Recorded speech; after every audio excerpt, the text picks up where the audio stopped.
ఆశ్చర్యకరమైన తన వెలుగులోనికి మిమ్మును పిలిచిన వాని గుణాతిశయములను ప్రచురము చేయు నిమిత్తము ఏర్పరచబడిన వంశమును, రాజులైన యాజక సమూహమును, పరిశుద్ధ జనమును, దేవుని సొత్తైన ప్రజలునై ఉన్నారు.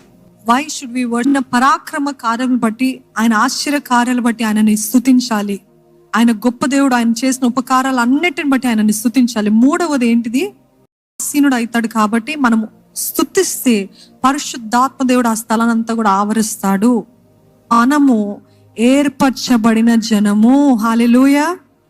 చీకటిలో నుండి ఆశ్చర్యకరమైన తన వెలుగులోనికి మనల్ని పిలిచిన వాని గుణాతిశయములు ప్రచురము చేయు ఏర్పరచబడిన, చెప్పండి నాతో పాటు, రాజవంశానికి చెందిన యాజకులము, పవిత్రమైన జనము, దేవునికి సన్నిహితమైన ప్రజలము, తన ఘనతను గూర్చి చెప్పటానికి దేవుడు మిమ్మల్ని ఎన్నుకున్నాడు. యెహోవాను సన్నుతించదు నిత్యము. ఆయన కీర్తి ఎప్పుడండి? అన్ని బాగున్నప్పుడా?